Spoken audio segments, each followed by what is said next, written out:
दूरदर्शन के खास मुलाकात कार्यक्रम में आपका स्वागत है। मैं हूं राकेश आर्य। आज हम चर्चा करेंगे प्राकृतिक खेती की और मैं हूं अभी कुरुक्षेत्र में, जहां से पूरी दुनिया को एक संदेश मिला और ये प्राकृतिक खेती का भी संदेश कुरुक्षेत्र से मिला है। और ये कुरुक्षेत्र से जो संदेश दिया है वो अभी इस समय गुजरात के राज्यपाल आचार्य देवव्रत जी ने। आचार्य देवव्रत जी ने आज से 8 साल पहले प्राकृतिक खेती की शुरुआत की। तब वो राज्यपाल नहीं थे, आज वो राज्यपाल हैं। उन्होंने प्राकृतिक खेती देश में कैसे होनी चाहिए ये सिखाया। आज हमारे साथ बातचीत के लिए आचार्य जी हैं। नमस्कार आचार्य जी। नमस्ते आचार्य जी। आपने प्राकृतिक खेती कैसे शुरू की और कहाँ से आपको ये आइडिया आया? आर्य जी, गुरुकुल कुरुक्षेत्र के इस परिसर में हम बैठे हुए हैं, जहाँ पर पूरे भारतवर्ष के लगभग 15 प्रदेशों के 1,500 छात्र यहाँ पर आवासीय रूप से विद्याध्ययन करते हैं। इन छात्रों के भोजन के लिए हमारे पास 200 एकड़ भूमि अपनी है। उसमें मैं रासायनिक खेती जैसे आम किसान करते हैं वैसे ही करता था, लेकिन मेरे अनुभव में आ रहा था कि मेरे पास 1,500 इतने कोमल देश का भविष्य बालक हैं और इनको जो आहार हम दे रहे हैं वो रासायनिक कृषि का दे रहे हैं। हम अपने खेतों में यूरिया, डीएपी, कीटनाशक इनका प्रयोग आम रूप से करते थे। तो इतना जहर अपने हाथों से हम डालते थे तो मन में विचार आता था ये जहर भोजन के द्वारा बच्चों में भी आ रहा है, इसका विकल्प हमने ढूंढना चाहिए। और इसके विकल्प के रूप में मैंने जैविक कृषि प्रारंभ की। मैंने केचुआ पालना शुरू किया, उनके लिए पिट बनाए, वर्मी कंपोस्ट तैयार किया और ये सब कुछ काम करके मैंने 5-7 एकड़ ज़मीन में ये परीक्षण शुरू किया। पहले ही साल मेरा उत्पादन न के बराबर हुआ। खरपतवार पैदा हो गया, कीड़ों ने खेत को खा लिया और हमें बड़ी निराशा हाथ लगी। मैंने फिर भी प्रयास किया 5-6 एकड़ में अगले साल, तो उससे कुछ अगले साल कुछ राहत मिली।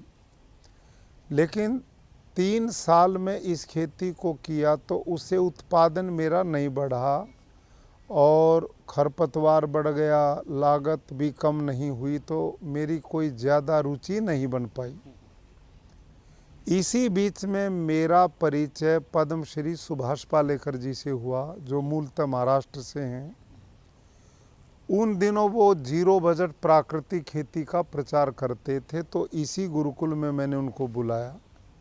400-500 किसान आमंत्रित किए और उनका मैंने 5 दिन का एक शिविर लगवाया। मैं स्वयं उस शिविर में बैठा तो उन्होंने जो पद्धति दी वो मेरी काफ़ी समझ में आई। तो मैंने जैविक खेती को छोड़ दिया और उनकी पद्धति से प्राकृतिक खेती शुरू कर दी। उसके इतने अच्छे परिणाम आए कि पहले ही वर्ष मेरा उत्पादन उतना ही हुआ जितना मैं रासायनिक खेती से करता था और मैंने 100 एकड़ में इस खेती को प्रारंभ कर दिया। एकदम 100 एकड़ में हमने काम किया और उसका परिणाम बिल्कुल संतोषजनक रहा। हमारी जो ज़मीन की गुणवत्ता थी वो बहुत अच्छी हो गई और पर्यावरण तो इस पद्धति से खराब होता ही नहीं। पालेकर जी 2 प्रकार के खाद बनवाते हैं, एक का नाम जीवामृत है, एक का नाम घन जीवामृत है, जो विशुद्ध भारतीय नस्ल की देसी गाय से तैयार होता है। अभी आपने कहा कि जीवामृत और घन जीवामृत जी, तो ये कैसे बनते हैं? हाँ। और इसका कैसे खेती में उपयोग होता है? बहुत अच्छा जी। इसमें आर्य जी जीवामृत एक तरल खाद है, घन जीवामृत एक ठोस खाद है। वो हम यहाँ बनाते हैं, आपको अभी उसको दिखाएंगे भी। उसमें हम क्या करते हैं, 200 लीटर का एक प्लास्टिक का ड्रम ले लेते हैं, उसमें लगभग 170-80 केजी पानी भर लेते हैं। देसी नस्ल की जो गायें, भारतीय नस्ल की, साहिवाल, थारपारकर, राठी, हरियाणवी, कांकरेज, गिर, इन्हीं में ये गुणवत्ता है। बाकी जो हॉस्टन फ्रीजन जर्सी गायें, उनमें ये गुणवत्ता नहीं। भैंस बैल में भी ये गुणवत्ता नहीं मिली। हमने लेबोरेटरी में टेस्ट कराया है और उसमें ये पाया कि देसी गाय के 1 ग्राम गोबर में 300 करोड़ से भी ज़्यादा जीवाणु हैं। तो हम ये खाद कैसे बनाते हैं जीवामृत? इस ड्रम को हम पानी से भर लिया। देसी गाय 24 घंटे में रात दिन में लगभग 8-7 किलो गोमूत्र देती है और 8-10 किलो गोबर देती है।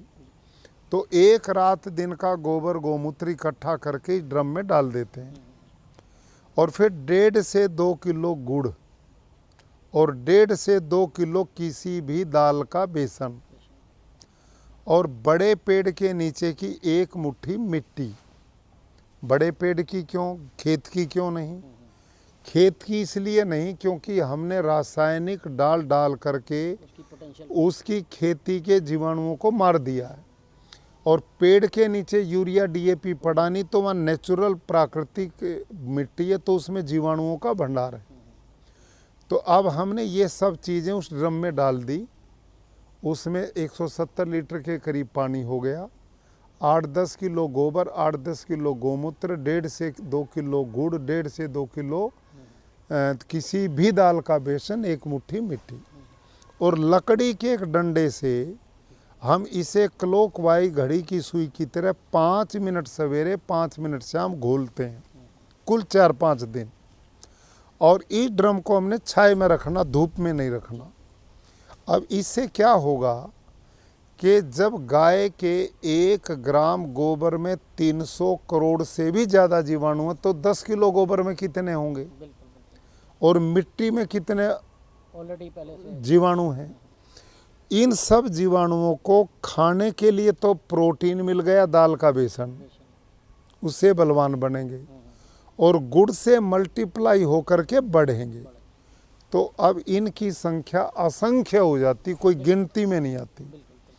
अब जब हम पानी देते हैं खेत में, तो पानी के साथ बूंद बूंद खेत में छोड़ देते हैं, अपने आप चला जाएगा, या ड्रिप प्रणाली से भी दे सकते हैं। तो पूरे खेत में जब ये जीवामृत फैलता है तो ये खाद नहीं है, ये उसमें जामुन का काम करता है। जैसे 1 क्विंटल दूध में हम 1 चम्मच दही डालते हैं तो पूरा दूध दही में बदल जाता है। ये जीवामृत खेत में वैसा ही काम करता है। 1 दिन के गोबर गोमूत्र से तैयार किया हुआ गाय से यह जीवामृत 1 एकड़ के लिए पर्याप्त है। जब ये खेत में मिट्टी में मिलता है तो मिट्टी के जीवाणुओं से मिलके वहाँ जीवाणुओं का भंडार, असंख्य जीवाणु पैदा करता है। और पौधे को ये खाद नहीं चाहिए, उसको जीवाणु चाहिए और वो जीवाणु पौधे की जड़ के लिए भोजन तैयार करते हैं, जिससे पौधा पल्लवित, पुष्पित, विकसित होता। उदाहरण के लिए जंगल में जाइए, बीहड़ जंगल में पेड़ मिलेंगे, उनको यूरिया कौन देता है? उनको डीएपी कौन देता है? उनको पानी कौन देता है? लेकिन वहाँ यही प्राकृतिक फार्मूला काम करता है। आचार्य जी, प्राकृतिक खेती में बजट शून्य है, उत्पादन ज़्यादा है। आपने जो नए प्रयोग किए हैं उससे आप कितने संतुष्ट हैं और इसका कितना उत्पादन में आपको लाभ हुआ है? देखिए, हमारे लगभग 200 एकड़ का खेत है। उसमें हम धान पैदा करते हैं, गन्ना पैदा करते हैं, सब्जियां पैदा करते हैं, आलू पैदा करते हैं और सरसों पैदा करते हैं, चना दालें पैदा करते हैं, हमारा गेहूं पैदा करते हैं। अभी धान हमारे कटे हैं, अब धान का सीज़न है, तो हमारी जो मोटी धान की किस्में हैं, लगभग एवरेज पूरे खेत में लगभग 100 एकड़ के लगभग हमारा धान था और उसमें 33 क्विंटल के लगभग हमारी एवरेज पड़ी है। और ये धान वो है जो हमने हाथ से कटवाया है। यदि हम मशीन से कटवाते हैं तो उसमें मॉइस्चर बढ़ करके ये 36-37 क्विंटल तक भी वज़न हो गया।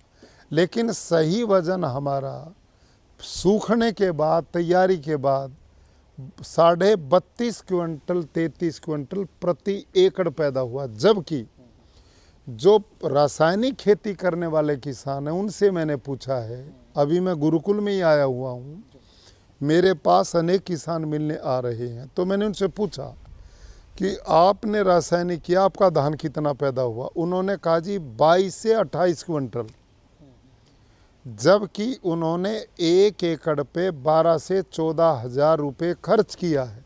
इसका मतलब यह है कि प्राकृतिक खेती रासायनिक खेती के मुकाबले ज़्यादा लाभदायक है। ये आपके सामने है। और हमारे खेत देखने के लिए इसी 10 तारीख को उत्तर प्रदेश के कृषि मंत्री अपने पूरे कुछ अधिकारियों के साथ, कृषि विभाग के वीसीज के साथ आए हैं और हमारे खेतों को हरियाणा सरकार के माननीय मुख्यमंत्री स्वयं अपनी पूरे और कृषि मंत्री सहित पूरी टीम के साथ यहाँ आए हैं। हिमाचल प्रदेश के मुख्यमंत्री पूरी टीम के साथ यहाँ आए हैं। ऐसे केंद्र के अनेक हमारे पास सांसद, मंत्री और आम किसान तो हजारों की संख्या में कृषि को आपका जो देखते हैं। प्रयोग है आपने जो नई खेती, प्राकृतिक खेती का जो प्रयोग नया किया है, उसको देखने के लिए कुरुक्षेत्र में सारी सरकारें आ रही हैं, लोग आ रहे हैं। इससे आप कितना संतुष्ट हैं? और क्या आप जब हिमाचल में राज्यपाल रहे तो वहाँ भी ये प्रयोग किया आपने, और अभी आप गुजरात में हैं तो क्या वहाँ भी इनके प्रयोग कर रहे हैं, इसके कुछ प्रयास हो रहे हैं? आर्य जी, मैं जब हिमाचल में गया तो मैंने वहाँ के किसानों में एक जन जागरण शुरू किया और कहा जिस खेती को मैं बिना खर्चे के करके लाभान्वित हूँ, क्यों न हिमाचल प्रदेश के लोगों को उसका लाभ दिया जाए। और जब से वहाँ श्री जयराम ठाकुर की सरकार बनी, वो कृषि मंत्री बने हैं, तो उनको मैंने ये पद्धति की जानकारी दी। उन्होंने पूरे सरकार को एक कार्यक्रम में आमंत्रित किया। उसमें एमएलए थे, मंत्री थे, कृषि के अधिकारी थे, चीफ सेक्रेटरी थे, सब लोग आए। और मैंने सुभाष पालेकर जी को बुलाया। एक दिन की कार्यशाला रख करके उनकी समझ में आया कि ये काम हमने शुरू करना चाहिए। उन्होंने इसके लिए 25 करोड़ रुपए का बजट निर्धारित किया और हमने आज से 3 वर्ष पहले काम शुरू कर दिया। आपको जानकर के प्रसन्नता होगी, पिछले इन 3 साल के प्रयास में इस समय हिमाचल प्रदेश में 80,000 किसान, बागवान इसी खेती को कर रहे हैं। गुजरात के अभी आप राज्यपाल हैं, वहाँ जो आपने ये अपनी नई खेती के प्रयोग कितने किए हैं और उसके वहाँ कितने अच्छे परिणाम आ रहे हैं? मैं गुजरात में गए लगभग मुझे 1.25 साल हुआ है। ये 5-7 महीने तो कोरोना ने ख़राब कर दिए हैं, लेकिन जब मैं गया तो मैंने जाते ही ये मिशन शुरू किया और पालेकर जी को बुला के हमने लगभग 22,000 ट्रेनर किसान तैयार किए। 5-7 गुजरात में 7 दिन के शिविर लगा करके। तो लोगों में इतना व्यापक प्रभाव पड़ा कि ये जो खरीफ की फसल गई है, इसमें गुजरात में 1,20,000 के लगभग लोगों ने इसी प्राकृतिक खेती को किया है और 5,05,000 लोगों के आवेदन हमारे पास आ चुके हैं। आपने गुजरात के अंदर वहाँ के टीचर्स को भी इस नई खेती, प्राकृतिक खेती में उनको लगाया है, जोड़ा है, तो इससे क्या लगता है कि आपको इसके परिणाम अच्छे आएंगे? हाँ आर्य जी, ये बड़ा आपने प्रश्न किया कि मैंने एक विचार बनाया कि इसको हमें जन आंदोलन बनाना है, क्योंकि गांव में अध्यापक लोग स्कूल्स में ही पढ़ाते हैं और गांव के बच्चे उन पे आते हैं, किसानों के बच्चे आते हैं। तो ये सोच कर के मैंने वहाँ के टीचर्स को, अध्यापक गण को भी इससे जोड़ा और कई लाख अध्यापकों को मैंने ऑनलाइन संबोधित करके इस प्राकृतिक खेती के मिशन को समझाया और जोड़ा। और इसी के साथ जितने भी धर्म गुरु हैं, धार्मिक संस्थाओं के हमारे सन्यासी हैं, वानप्रस्थ हैं, त्यागी तपस्वी महात्मा हैं, उनको भी मैंने जोड़ा ताकि वो अपने सत्संग में जो भी खेडूत किसान वहाँ आएँ तो वो उनको इस पद्धति की जानकारी दें और प्रोत्साहित करें। और इसके साथ जितनी भी गुजरात में गौशालाएँ, पिंजरापोल हैं, उन सब अधिकारियों को मैंने बुलाया, मीटिंग ली कि आप किसानों को गाय उपलब्ध कराने में हमारी मदद करें। तो एक वहाँ ज़बरदस्त वातावरण बना है, बहुत अच्छा बना। प्रधानमंत्री नरेंद्र मोदी जी ने आपकी इस नए प्रयोग पर एक टास्क फोर्स बनाया है और उसके क्या अभी रिजल्ट हैं और उसमें क्या अभी तक काम हुआ है? माननीय प्रधानमंत्री जी चाहते हैं कि भारत की सस्य श्यामला ये धरती जहर मुक्त बने और भारत के लोगों का स्वास्थ्य अच्छा बने और भारत का किसान समृद्ध हो, विकसित हो, उसको आर्थिक लाभ हो। इस मिशन को लेकर के पहली बार केंद्र सरकार और केंद्रीय अपना कृषि मंत्रालय इतना गंभीर है कि पिछले इन महीनों में कई बड़े बड़े कार्यक्रम नीति आयोग के माध्यम से और कृषि विभाग के सौजन्य से चलाए जा रहे हैं। पूरे देश में एक विभाग इन्होंने स्थापित किया है कि हम प्राकृतिक खेती के मिशन को पूरे भारतवर्ष में फैलाएंगे। गवर्नर कॉन्फ्रेंस जो राष्ट्रपति भवन में हुई, उसमें भी प्राकृतिक खेती के प्रयोगों पर चर्चा हुई, इसका पूरा एक सत्र हुआ। तो उसके क्या परिणाम रहे और ये कितना आगे तक बढ़ा है काम? देखिए, आप इसी बात से अनुमान लगाइए कि माननीय प्रधानमंत्री जी, राष्ट्रपति जी, भारत की सरकार प्राकृतिक खेती के मिशन की दिशा में कितनी गंभीर है। अब की बार जो हमारा सम्मेलन हुआ राज्यपालों का, तो उसमें विभिन्न तरह के विषय रखे गए। उसमें गुड गवर्नेंस का विषय था, हम एजुकेशन को कैसे उन्नत कर सकते हैं, ऐसे विषय थे। तो उसमें प्राकृतिक खेती का भी विषय था।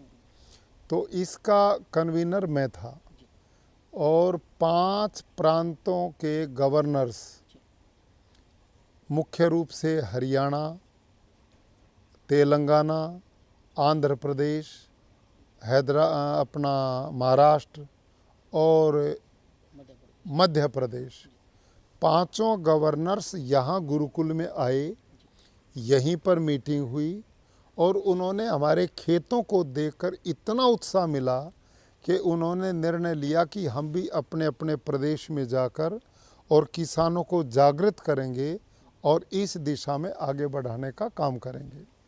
तो इस प्रकार से अब तो पूरे प्रदेश में ये जागृति बड़ी तेज़ी से चल रही है। सरकारें यहाँ आपके इन प्रयोगों को देखने के लिए आ रही हैं, तो क्या उनको जैविक खेती और प्राकृतिक खेती के जो अंतर हैं वो समझ में आ रहे हैं और इसको कैसे आगे बढ़ा रहे हैं? हाँ, आपने बड़ा अच्छा प्रश्न ये किया है। लंबे समय से एक शब्द बड़ा प्रचलित हुआ है, जैविक कृषि। अब जैविक कृषि मूल रूप से एक केचुए पे आधारित है, जो केचुआ भारतीय केचुआ नहीं है, वो बाहर के देशों से आयात किया जाता है, जो गोबर खाता, मिट्टी नहीं खाता, न मिट्टी में वो गहरा छेद बना पाता है और एक निश्चित टेम्परेचर होने पे वो मर जाता। हमारे क्लाइमेट में वो सक्सेस नहीं है, सफल नहीं है। और उसमें पिट बनाए जाते हैं वर्मी कंपोस्ट तैयार करने के लिए, उनको उलटना पुलटना बड़ा लंबा समय लगता है। और उसमें गोबर की खाद का, इसका वर्मी कंपोस्ट का प्रयोग होने से खरपतवार खेतों में जंगली घास बहुत पैदा होता है, उससे फिर निकालने में किसान का खर्चा लेबर में बहुत पड़ जाता है। और असली जो जैविक खेती का मूल आधार है उसको आप समझिए, बहुत महत्वपूर्ण विषय आपने लिया है। लेकिन ये जो प्राकृतिक विधि पालेकर जी की जो मैंने आपकी सेवा में रखी, इस पद्धति में इस प्रकार के गोबर की खाद जरूरत नहीं है, नहीं इतने खाद की आवश्यकता है। आप तो एक गाय से हम एक गाय से 30 एकड़ की खेती करवाते हैं, 30 एकड़ की। उदाहरण के लिए एक दिन के गोबर गौमूत्र से 1 एकड़ का जीवामृत तैयार हो गया, तो 30 दिन के गोबर गौमूत्र से 30 एकड़ का तैयार हो गया। अब गाय दूध भले ही ना दे, गोबर गौमूत्र तो प्रतिदिन देगी। तो ये फार्मूला जो है, इतना गोबर की खाद डालना, इसकी ज़रूरत नहीं है। हमारा केवल जो भूमि में अवशेष, खेती के अवशेष, वो उसमें डाल दिए जाएं। आच्छादन वाष्पा की प्रक्रिया जो पालेकर जी बताते हैं वो की जाए। और ये जीवामृत और घन जीवामृत कैसे बनता है, वो ठोस खाद है। हम उसमें क्या करते हैं, 1 क्विंटल गोबर की, देसी गाय के गोबर लेते हैं, उसको थोड़ा बारीक करके 5-7 किलो गौमूत्र उसमें डालते हैं, 1.5 से 2 किलो गुड़, 1.5 से 2 किलो दाल का बेसन और थोड़ी सी मिट्टी, 1 पाव भर, और उसको मिला करके रख देते हैं। 6 महीने भी वो खराब नहीं होता, तो में जीवाणुओं का भंडार बनता है। तो जब भी खेत को हम बोना चाहते हैं तो उससे पहले उसको बिछा के खेत में, और उसके बाद हम फसल लगाते हैं। तो ये 2-3 क्विंटल ही एकड़ के लिए पर्याप्त है, और उसमें 300 क्विंटल की जरूरत है। तो ये है, वो है जैविक खेती और ये है प्राकृतिक खेती, ये अंतर है। बिल्कुल सही कहा आपने। एक खर्चे की खेती है, एक शून्य बजट की खेती है, दोनों में बहुत अंतर है। अब जैविक के नाम पे कुछ लोगों ने उद्योग खड़े कर लिए। और दरभंगा में जेपी नड्डा एक चुनावी रैली को संबोधित कर रहे हैं, वहीं आपको ले चलते हैं।